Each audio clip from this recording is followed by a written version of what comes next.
នៅរសៀលថ្ងៃទី17ខែកញ្ញាឆ្នាំ2025នេះចាប់ពីវេលាម៉ោង3:44 នាទីកងទ័ពថៃប្រដាប់ដោយអាវុធនិងសមត្ថកិច្ចនគរបាលបង្ក្រាបបាតកម្មថៃដែលប្រដាប់ដោយដំបងនិងខែលព្រមទាំងឧបករណ៍ផ្សេងៗទៀតបានចូលមករាយបន្លាលុះសារជាថ្មីទៀតនៅក្នុងភូមិសាស្ត្រភូមិព្រៃច័ន្ទឃុំអូ3ជាន់ស្រុកអូជ្រៅខេត្តបន្ទាយមានជ័យដើម្បីពាត់យកដីដែលប្រជាពលរដ្ឋខ្មែរបានរស់នៅនិងអាស្រ័យផលជាយូរមកហើយប៉ុន្តែប្រជាពលរដ្ឋដែលនៅទីនោះបានចេញមករារាំងដើម្បីការពារដីរបស់ខ្លួននិងបានរើបន្លាលុះទាំងនោះចេញវិញសមត្ថកិច្ចថៃបានបាញ់កាំភ្លើងគ្រាប់ជ័រនិងគ្រាប់បែកផ្សែងមកលើប្រជាពលរដ្ឋខ្មែរដែលធ្វើឲ្យពួកគេហៀរទឹកភ្នែកនិងបានប្រើប្រាស់ឧបករណ៍សម្លេងដែលធ្វើឲ្យប៉ះពាល់ទៅដល់ក្រដាសត្រចៀកនិងប្រព័ន្ធខួរក្បាលព្រមទាំងបានបង្កអំពើហិង្សាទៅលើប្រជាពលរដ្ឋខ្មែរដោយបានប្រើប្រាស់ឧបករណ៍បង្ក្រាបនិងបាញ់ជំពាមកៅស៊ូគ្រាប់ឃ្លីដែលបណ្ដាលឲ្យប្រជាពលរដ្ឋនិងព្រះសង្ឃចំនួនយ៉ាងតិចក៏24អង្គនាក់ដួលសន្លប់និងរងរបួសធ្ងន់និងស្រាលកងកម្លាំងនិងអាជ្ញាធរសមត្ថកិច្ចចម្រុះរបស់កម្ពុជា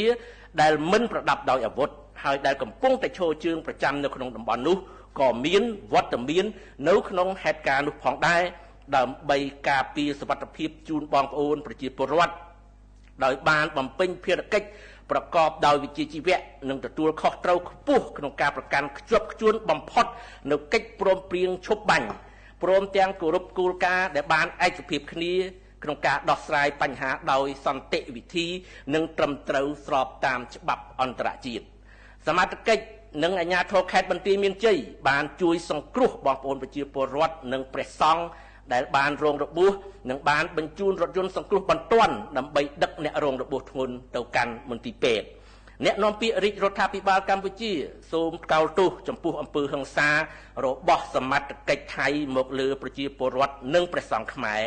ព្រមទាំងអំពាវនាវឲ្យអាជ្ញាធរថៃបញ្ឈប់ទង្វើរំលោភបំពាននិងអំពើហិង្សាទាំងអស់នេះជាបន្ទាន់និងទាមទារឲ្យភាគីថៃគោរពកិច្ចព្រមព្រៀងឈប់បាញ់គោរពស្មារតីនៃកិច្ចប្រជុំ GBC និង RBC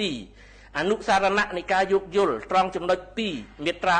4នៃ MOU ឆ្នាំ2000និងគោលការណ៍សិទ្ធិមនុស្សនិងច្បាប់អន្តរជាតិជាធរមានអ្នកនាំពាក្យរាជរដ្ឋាភិបាលកម្ពុជាសូមបញ្ជាក់សារជាថ្មីម្ដងទៀតថារាជរដ្ឋាភិបាលកម្ពុជាដឹកនាំដោយសម្ដេចមហាបវរធិបតីហ៊ុនម៉ាណែតនាយករដ្ឋមន្ត្រីនៃប្រជាណាចក្រកម្ពុជា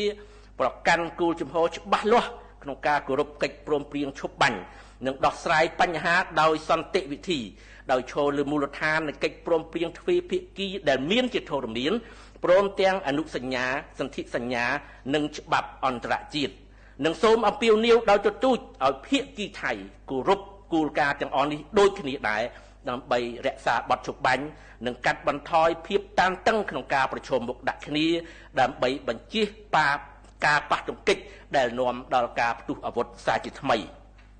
ក្រុមការងារអ្នកនាំពាក្យនឹងបន្តជូនដំណឹងដល់បងប្អូនប្រជាពលរដ្ឋទាំងក្នុងនិងក្រៅប្រទេសក៏ដូចជាសហគមន៍អន្តរជាតិជ្រាបអំពីការវិវត្តនៃស្ថានភាពជាបន្តបន្ទាប់អាស្រ័យហេតុនេះសូមសាធារណជនមេត្តាជ្រាបជាព័ត៌មាន